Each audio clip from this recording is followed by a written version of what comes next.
Lucas capítulo 14, versículo 15 até o 24. Diz assim a palavra do Senhor. E ouvindo isso, um dos que estavam com ele à mesa disse: Bem-aventurado o que comer pão no reino de Deus.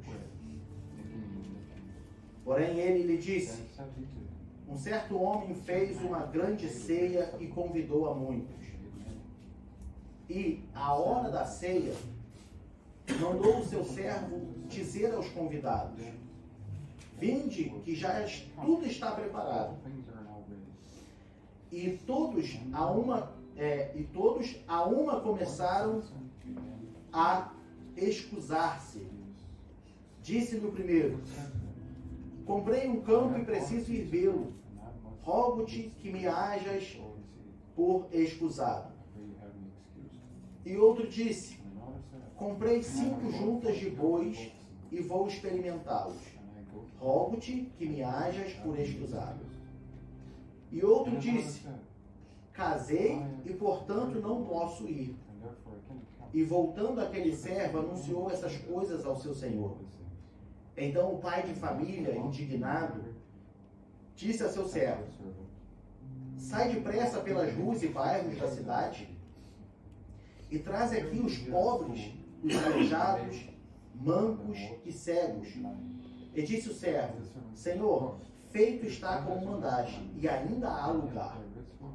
E disse o Senhor ao servo: Sai pelos caminhos e atalhos e força-os a entrar, para que a minha casa se encha.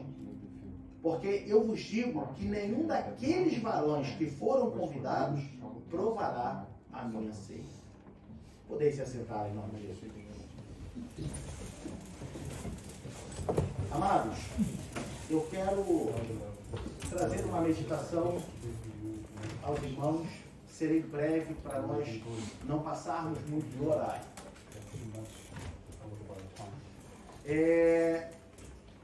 Nos últimos 2 domingos, nós tivemos aqui uma sequência da pregação, na qual os títulos,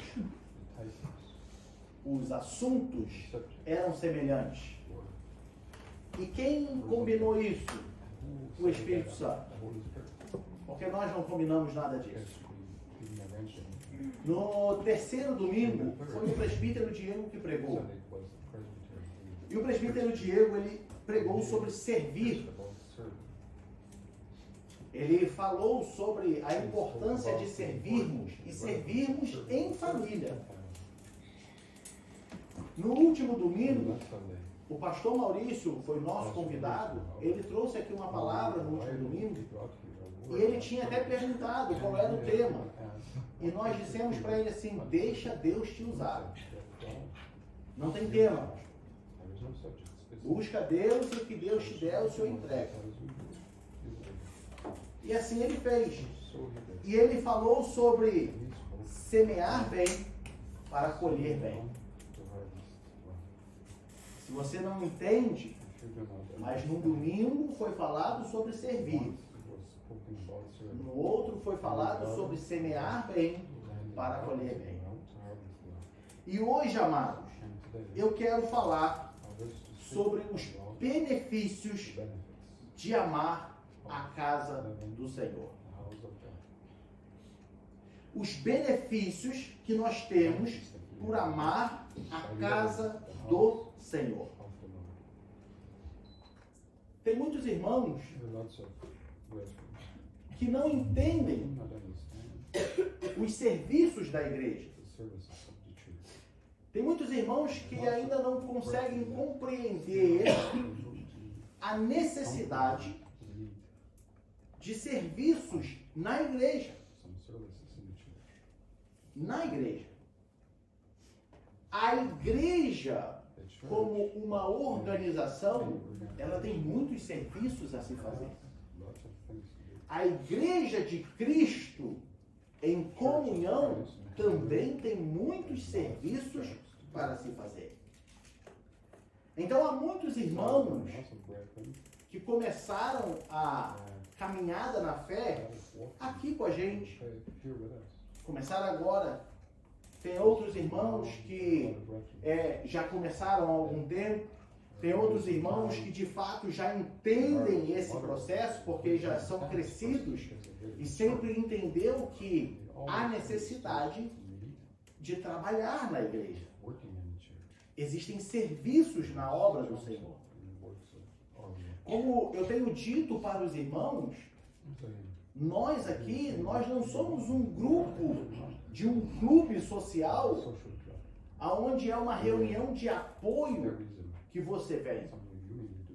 Nós somos uma igreja. Nós somos uma igreja. A igreja de Cristo. E a igreja de Cristo tem serviços. E precisam de trabalhadores para trabalhar. A igreja de Cristo tem obra. Tudo que acontece aqui poderia acontecer em algum outro lugar. Hoje nós nos reunimos aqui. Mas a gente poderia estar se reunindo num outro lugar.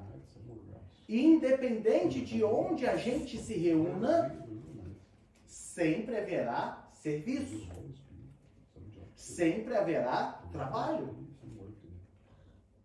Porque nós juntos somos a igreja de Cristo.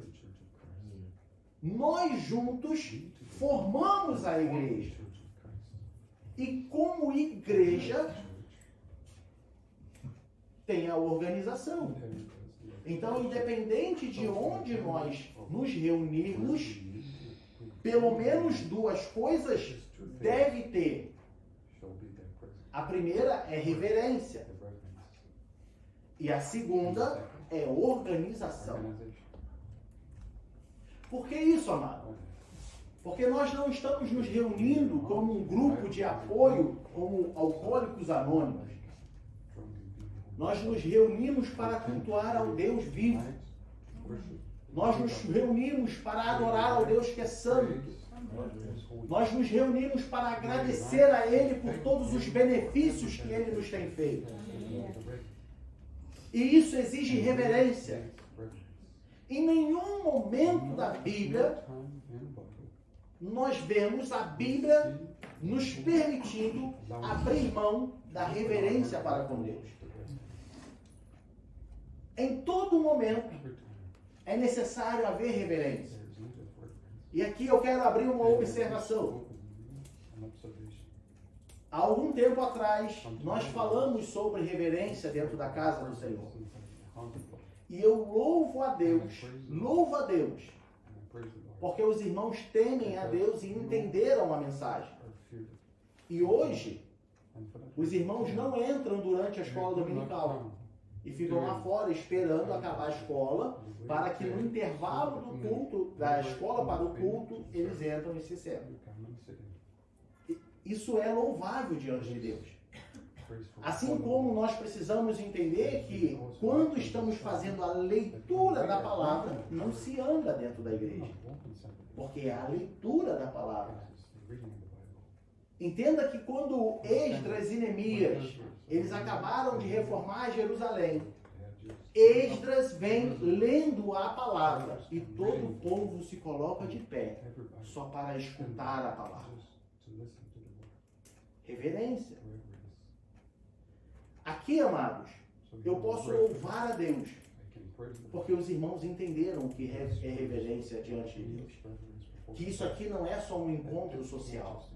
Isso aqui é um culto a Deus e exige reverência. E eu quero aproveitar essa oportunidade só para dizer para os irmãos que têm chegado e ficado lá fora. Nós não temos, né, uma recepção lá fora onde você possa chegar e se esconder da chuva, se esconder do frio. Então, amados, durante o inverno agora, eu digo para os irmãos, tá? Eu digo para os irmãos, você chegou, não precisa esperar lá fora, entra e senta. Mas como? Não vai, se temos lá, normalmente ficam lá 10 pessoas, 15 pessoas lá fora esperando. Está acontecendo a escola bíblica dominical. Não vai chegar todo mundo e ficar caçando lugar para sentar e ainda falando com todo mundo. Porque, como os irmãos já sabem, a porta é logo aqui de cara. Então, veja bem, você chegou lá, está acontecendo a escola dominical, você viu o que está acontecendo? Entra um por vez. Tá o casal? Entra o casal. Senta no primeiro lugar que estiver vazio. Quando acabar a escola dominical, aí você se arruma. Você vai lá, procura um lugar. Entende? Para que você não precise ficar lá fora no frio, chovendo. A gente não está aqui para impor nada a ninguém. E também não é para ficar martirizando os irmãos lá fora. Mas é para ter reverência. Então, assim, quem está aqui na frente ensinando, sabe que qualquer pessoa que entra aqui e bate a porta, tira a atenção. Né? Então os irmãos que chegarem atrasados lá, entra, mas se tiver muita gente, combina lá entre vocês, ó, eu vou entrar, dá um tempinho, você entra, dá um tempinho, você entra, e senta no primeiro lugar que você achar. E depois, na hora de começar o culto, você se arruma. Voltando para o texto, é necessário reverência. E uma vez que temos reverência, precisamos ter organização. Uma igreja precisa ser organizada. Então nós temos departamentos. Temos departamento das crianças, dos adolescentes. Temos agora, vai começar os jovens. Sábado agora, dia 7, próximo sábado, dia 7, às 4 da tarde, teremos aqui o primeiro culto dos jovens. Olha que bênção. O primeiro culto dos jovens. Estamos começando. Na história dessa igreja, é a primeira vez dessa igreja que tem um culto de jovens. E tudo precisa ser organizado. Independente se é departamento infantil, se é jovens, se é do ministério, se é das irmãs, independente.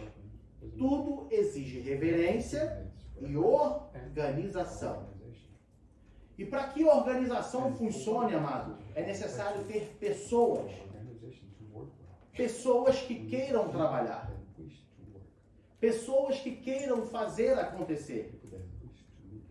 A obra física do Senhor necessita de mão de obra. Necessita de pessoas que queiram trabalhar. Necessita de pessoas que tenham um coração aberto para trabalhar. Eu tenho buscado a Deus, amados, em particular nas minhas orações, e minha esposa pode confirmar isso, de que eu tenho pedido a Deus para que desperte nessa igreja, levante ou continue levantando mais pessoas dispostas a trabalhar, dispostas a querer fazer acontecer. Nós temos visto Deus respondendo a oração. Pessoas que falaram, deixa que eu faço isso, vamos começar a fazer aquilo.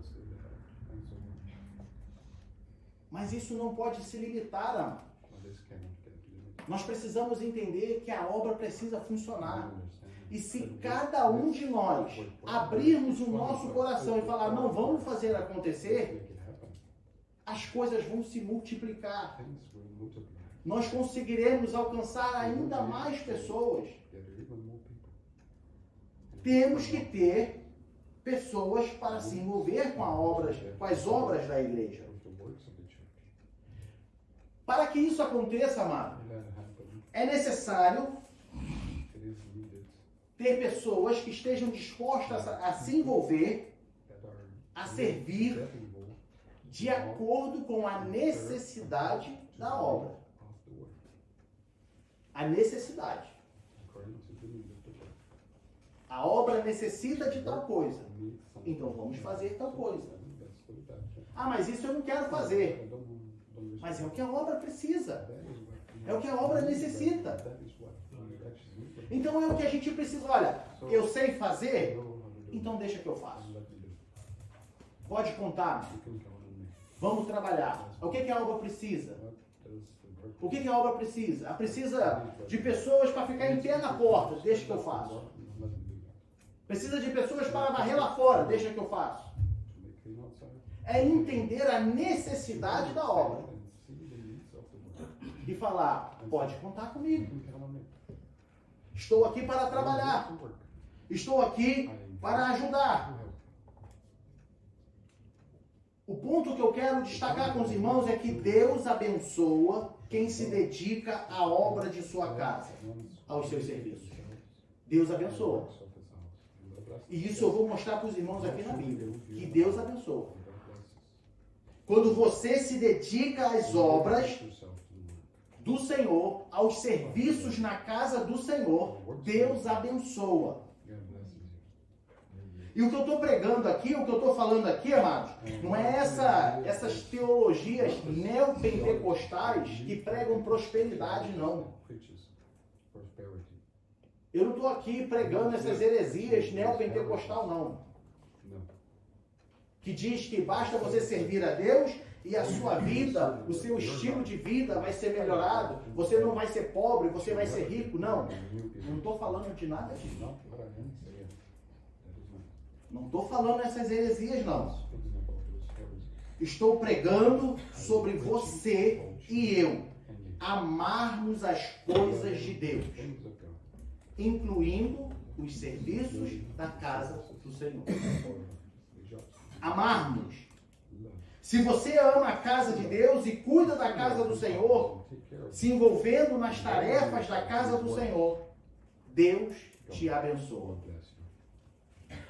Se você tem o seu amor, se você tem o seu coração aberto, Deus abençoa a tua vida. Escuta o que eu estou te falando. O salmista vem dizer no Salmo de número 27, versículo 4. Uma coisa pedi ao Senhor e a buscarei. O quê? Os irmãos completam o versículo para mim. Possa morar na casa do Senhor todos os dias da minha vida, para contemplar a formosura do Senhor e aprender a seu tempo. Olha o que o salmista está falando. Uma coisa pedi ao Senhor e a buscarei. Sabe por quê, amado? Nós vamos entrar nesse ponto. Mas só para o irmão entender. Não é fácil. É preciso buscar. E aqui o buscar não é falar assim, Senhor, me dá, Senhor. Não. Buscar é assim, ó. Tá difícil, mas eu tenho que ir fazer o quê? Preciso trabalhar. Preciso fazer. Isso é buscar. Que o salmista está falando. Uma coisa pedi ao Senhor e vou atrás dela. E vou procurar fazer. Que é o quê? Morar na casa do Senhor todos os dias. E contemplar a formosura. O salmista ainda vem dizer no Salmo 122, versículo 1. Esses irmãos também sabem. Alegrei-me Quando me disseram, vamos à casa do Senhor.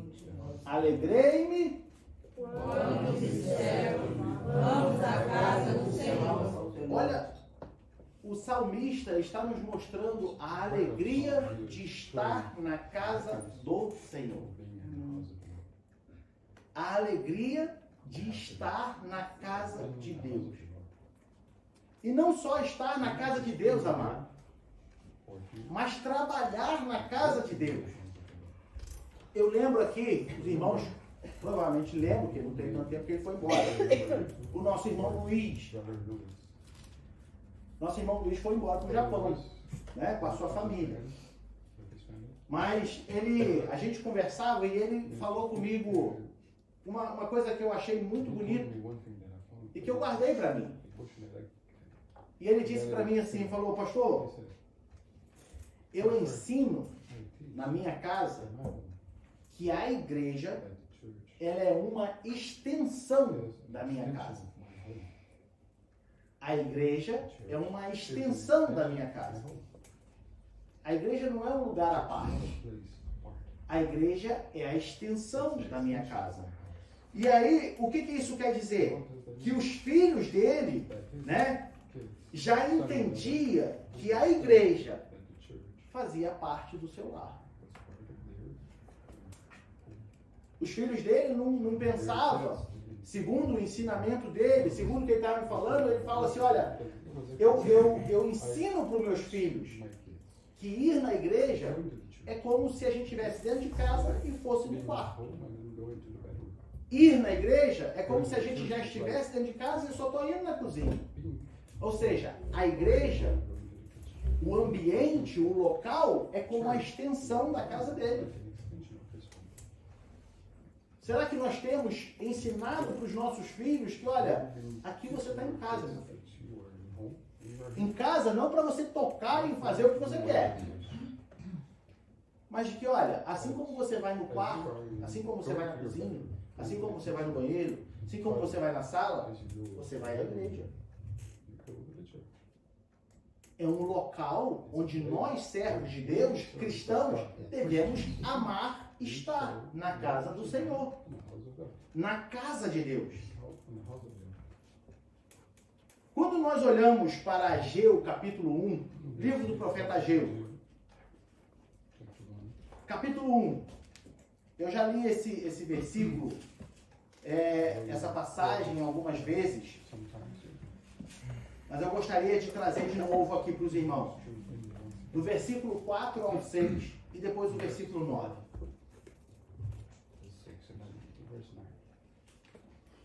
Ele diz assim, 4 ao 6. É para vós tempo de habitardes nas vossas casas estucadas, e esta casa, o templo, há de ficar deserta? Ora, pois, assim diz o Senhor dos Exércitos, aplicai o vosso coração aos vossos caminhos.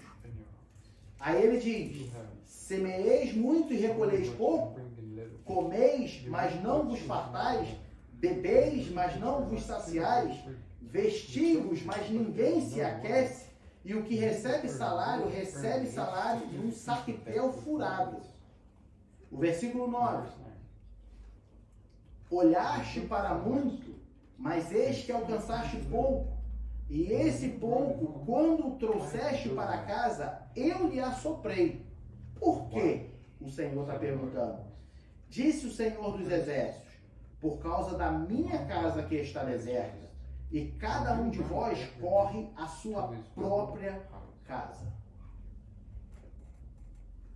Houve um tempo em que o povo de Israel abandonou a casa do Senhor. Houve um tempo que os sacerdotes ficaram abandonados. E Deus levanta os profetas para então exortar o povo. Olha, vocês estão perecendo, estão passando necessidade, porque minha casa está sozinha.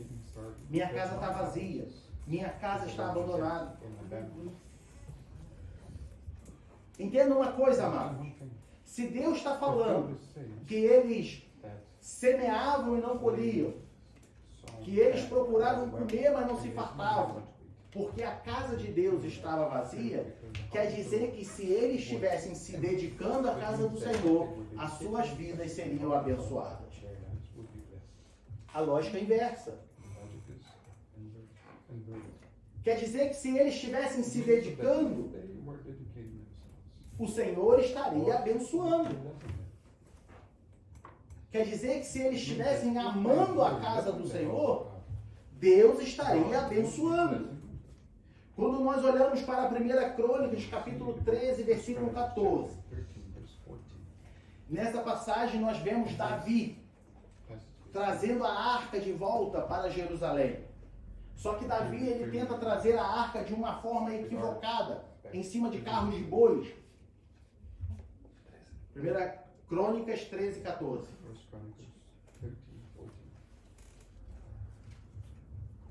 E aqui nessa passagem, ao ver que não estava certo a forma de levar a arca, Davi então decide deixar a arca do Senhor na casa de Obed-edom. E a família de Obed-edom cuida então da arca do Senhor. E sabe o que é interessante aqui, amado? Que a família de Obed-edom cuida de um utensílio, porque a arca, embora representasse a presença de Deus no meio do povo, a arca era um dos utensílios do tabernáculo, ou da casa de Deus. E a família de Obed-Edom fala assim, deixa que a gente cuida, bota aqui em casa. Quando a gente vai lá para o livro de 2 Samuel, capítulo 6, versículos 11 e 12, é a mesma passagem. 2 Samuel 6, 11 e 12, diz assim: E ficou a arca do Senhor em casa de Obed-Edom, o geteu, 3 meses. Olha o que aconteceu. E abençoou o Senhor a Obed-Edom e a toda a sua casa. O versículo seguinte. Então avisaram a Davi, dizendo: abençoou o Senhor a casa de Obed-Edom e tudo quanto tem, por amor da arca de Deus. Por amor da arca de Deus. Foi, pois, Davi e trouxe a arca para cima da casa de Obed-Edom. Davi, quando viu que a família de Obed-Edom estava sendo abençoada, ele falou: opa, peraí, filho, a gente precisa ir lá rápido, buscar essa presença para nós, buscar as coisas para nós, porque a família de Obed-Edom está sendo abençoada, e não que Davi não quisesse que Obed-Edom fosse abençoado, mas é porque aquele que ama as coisas do Senhor, o Senhor abençoa. Aqueles que cuidam das coisas do Senhor, o Senhor abençoa. Entenda isso, amado, em nome de Jesus. A bênção sobre a família de Obed-Edom foi tão grande que mensageiros correram para Davi e falaram: olha, ele está sendo abençoado, o homem está prosperando. Não sei o que está acontecendo. Por amor à arca do Senhor. Amados, quando nós olhamos para a tribo de Levi, todos nós conhecemos a passagem. A tribo de Levi foi a tribo separada por Deus para servir no tabernáculo. Não é isso? Sacerdote, sumo sacerdote, os levitas. Quando nós olhamos lá em Deuteronômio, nós não vamos ler, mas capítulo 18, do versículo 1 a 8. Você vai ver que Moisés está dando as instruções para o povo antes de entrar na terra prometida. E essas instruções que Moisés está dando para o povo, Moisés está dividindo as terras, dizendo: olha, a tribo tal vai herdar tal terra, a tribo tal vai herdar tal terra. Mas a tribo de Levi não tinha herança nenhuma. A tribo de Levi não tinha direito a nenhuma parte da terra. Mas Deus é tão bom e justo que foi determinado que todos trouxessem ofertas ossadas, dízimos e ofertas de louvores e tudo. Todas as outras tribos tinham que trazer para a tribo de Levi. O que isso eu quero dizer, amados? O que eu quero dizer com isso? Eles não tinham parte nenhuma nas terras. Mas nem por isso Deus os deixou de abençoar. Mas Deus os abençoou porque eles foram separados só para trabalhar na casa do Senhor. Aquela tribo foi separada, escolhida por Deus, só para trabalhar na casa do Senhor. E aqueles que se dedicariam agora aos serviços da casa do Senhor, eles não passariam necessidade. Porque Deus os abençoou. Deus os abençoou. E ao longo da história do povo de Israel, quando o povo esqueceu deles, Deus foi lá e cobrou o povo. Falou: olha, vocês precisam cuidar deles. Amados, é impossível servirmos a Deus, é impossível amarmos as coisas de Deus e não sermos abençoados por Deus. Isso não é negociável.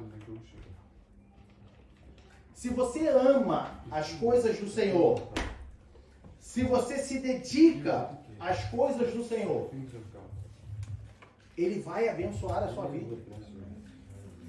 Ele vai abençoar a sua vida. Amados, além da Bíblia, a Bíblia nos mostra que Deus abençoa. Mas fora da Bíblia, nós temos na vida aqui, atual, pessoas que testemunham ser abençoadas por Deus. Quantos testemunhos eu já ouvi de pessoas falando assim, olha, eu não sei como aconteceu, mas aconteceu. Eu posso dizer para os irmãos que sou uma dessas pessoas. De Deus abençoar a minha casa, a minha família, minha esposa, minha filha. De pessoas da família olhar para nós e falar assim, como que eles conseguiram isso? Como que isso aconteceu? Uma das bênçãos está aqui na Alemanha. O que você fez? Não sei, meu irmão. Só apareceu a oportunidade, a gente abraçou e foi. Nem a gente sabe explicar.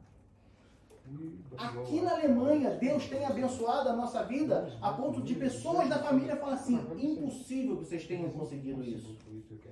Impossível que vocês tenham conseguido tal coisa. E a gente só responde, é Deus. É Deus. Amados, houve época no início do nosso casamento.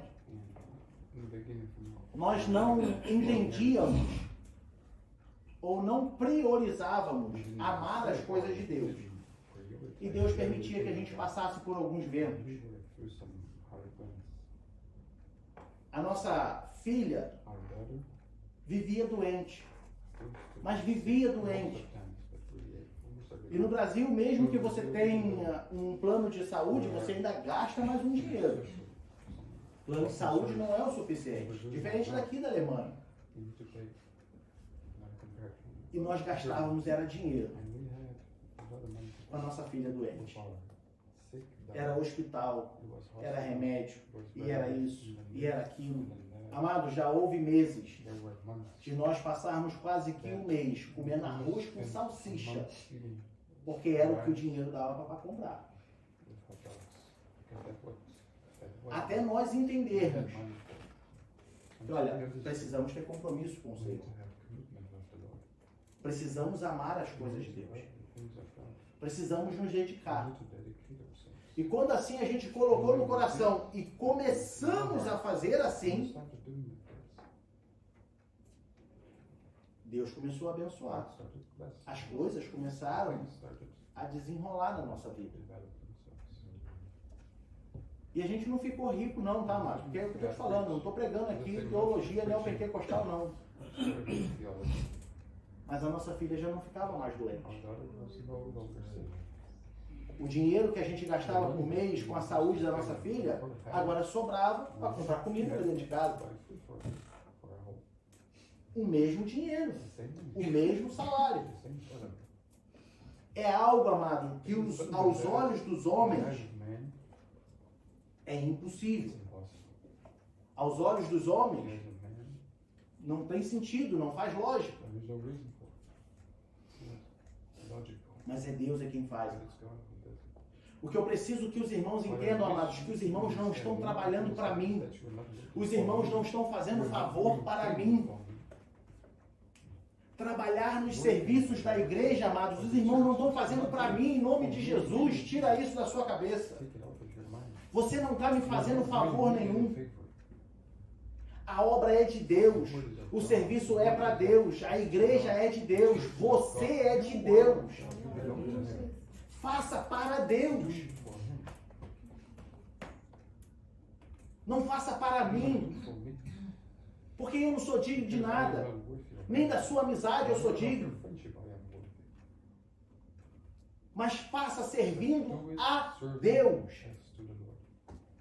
Eu só sou um dispenseiro que cuida das coisas do Senhor aqui.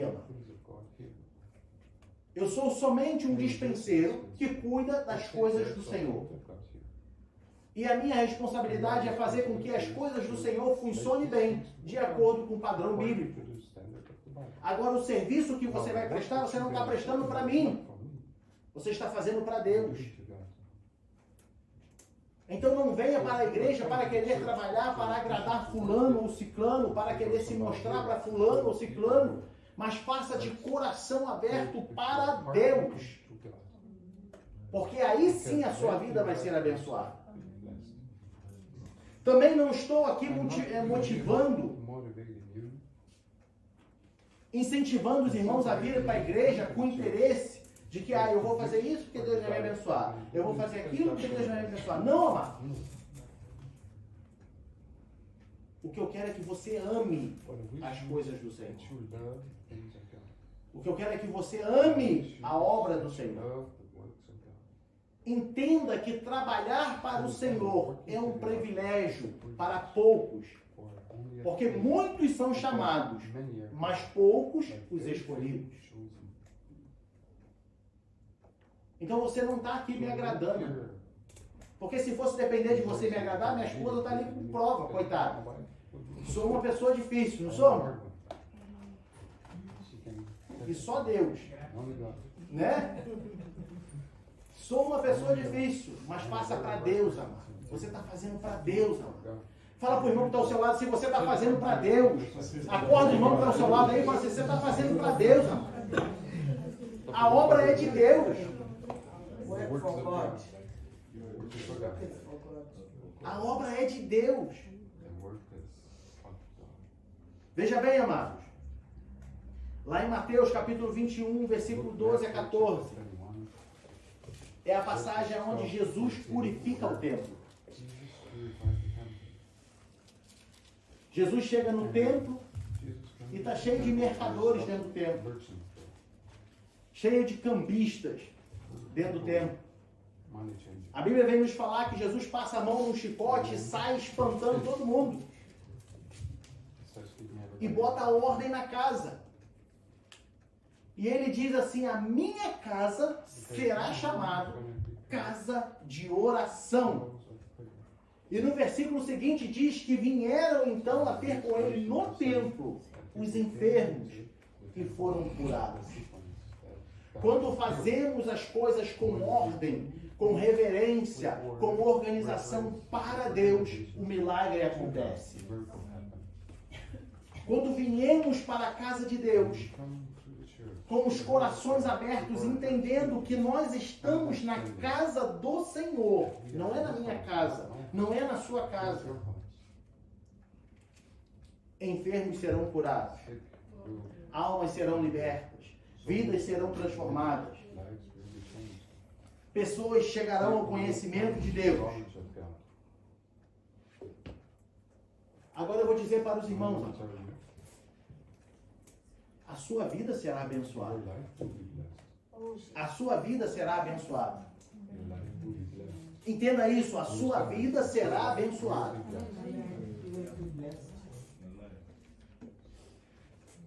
Mas exige esforço. O fato de você ser abençoado por Deus não quer dizer que vai ser fácil. O fato de você ser abençoado por Deus não quer dizer que vai ser molezinha.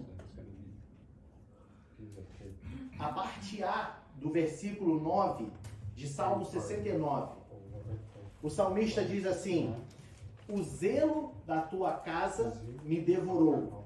Em outras versões diz: o zelo da sua casa me consome.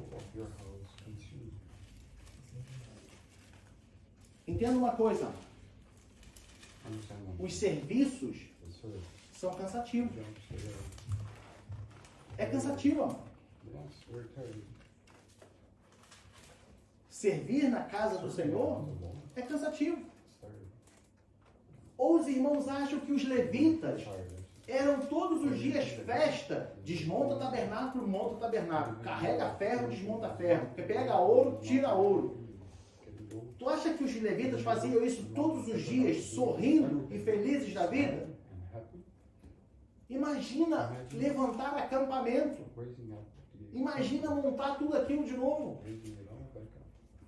Amados, era cansativo. E eu não estou aqui falando que os levitas murmuraram, não. Não estou pregando essa heresia, não. Só estou falando que eu tenho certeza. Eles eram homens como você e eu. E tinha dia que eles falavam, ih, rapaz, se pudesse ter uma folga hoje, o sol tá quente, a gente pudesse dar uma descansadinha mais umas horas do dia. Mas eles tinham que desmontar tudo. Tinha que carregar tudo. Trabalhar na igreja, serviços na igreja, é cansativo. Você e eu temos que deixar de ser preguiçoso, temos que nos esforçar, temos que entender que vai ser difícil. Temos que enfrentar o frio, temos que enfrentar o trânsito de Berlim, temos que enfrentar muitas coisas, sair correndo do trabalho, para estar na casa do Senhor, para servir, para fazer acontecer. Só que, amados, quando nós fazemos isso com o nosso coração, enfrentando as nossas dificuldades, uma coisa é certa: Deus é justo para com aqueles que o amam. Voltando para o nosso texto base, e assim a gente encerra a nossa palavra e passamos para o momento da ceia. No texto base, amados, o texto em si, o texto está falando de salvação. Tá? O texto está falando de salvação. Esse é o assunto principal do texto. Mas o que me chamou a atenção para trazer essa palavra foi exatamente o exemplo que Jesus usou. Jesus, ele diz assim, olha, um senhor preparou toda a casa e chamou os convidados. Só que todos deram desculpas. Todos deram desculpas. Vê se você se identifica com isso. Ih, não vou poder. Poxa, pode falar com ele lá que eu não vou poder estar aqui. Não vou. Ih, ó, pode me deixar de fora. Né? Quando a gente começa a ler aqui a partir do versículo 18, ele diz assim, começaram a excusar-se. Sabe o que é excusar-se? Fala assim, ó, deixa de fora aí, não conta comigo não. Eles começaram assim, comprei um campo, preciso ir vê-lo, me deixa de fora dessa. O outro disse, comprei 5 juntas de bois e agora tem que ir lá experimentá-los. Deixa de fora dessa. O outro ainda foi mais ainda ousado, disse assim, casei, não posso ir. É o texto, filho, não sou eu que estou dizendo. Quais são as nossas desculpas? Meu irmão, vamos fazer tal evento? Vamos fazer... Não posso ir. Poxa. Ih, meu irmão, não vai dar. Nossa, sabe? Eu vou estar com dor de cabeça nesse dia. Nesse dia exatamente vai me dar uma dor no estômago, meu irmão. Eu já estou até sentindo. É o que os convidados fizeram aqui na parábola de Jesus.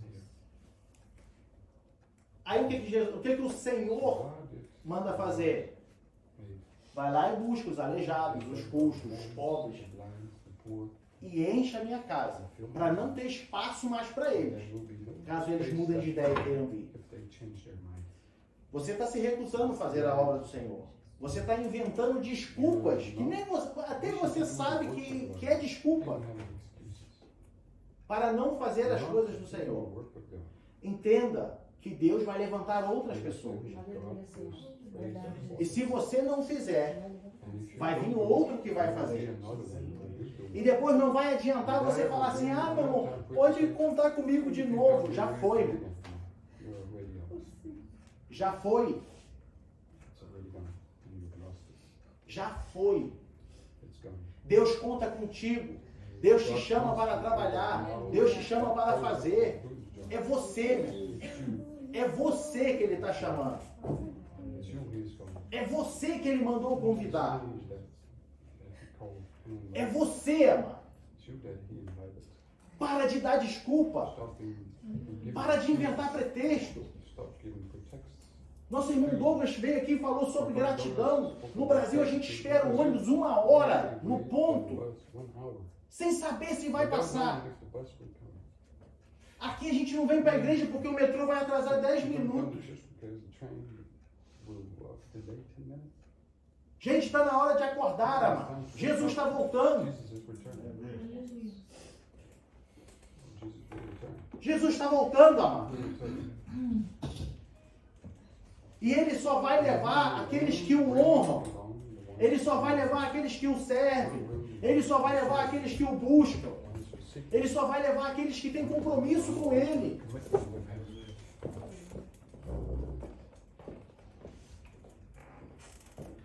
Está na hora de despertar. Vamos abraçar a casa do Senhor, as coisas do Senhor. Seja dentro da igreja, seja fora da igreja, seja no parque. É um evento que vamos fazer, então vamos lá, vamos unir força, vamos fazer acontecer. Somos filhos do dono do mundo, somos filhos do rei. Que tristeza é essa que paira no teu coração? Que monte de coisa é essa que você arruma para dar desculpa para não servir ao Senhor? Entenda que Deus vai te abençoar. Mas se você servir de todo o teu coração, amando as coisas de Deus, Deus honra aqueles que o honram. Deus honra aqueles que o honram. Pela manhã nós falamos sobre isso. Daniel, Misael, Azarias e Ananias.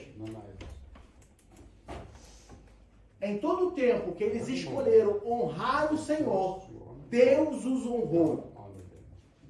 Em todo o tempo que eles escolheram ser fiéis a Deus, Deus os honrou. Nós falamos sobre Josué, capítulo 1, a parte B do versículo 5 e a parte A do versículo 6. Quando Josué assume a liderança do povo, o Senhor fala para Josué assim: olha, assim como fui com Moisés, assim serei contigo. Não te deixarei, nem te desampararei. No início do versículo 6 ele fala assim: esforça-te e tem bom ânimo. A obra é cansativa, não é fácil, não é fácil. Para todos nós não é fácil. Mas se nós fizermos com todo o nosso coração, o Senhor vai abençoar. Porque Ele diz: eu não te deixarei só e nem te desampararei. Por isso, esforça-te e tenha bom ânimo. Amém?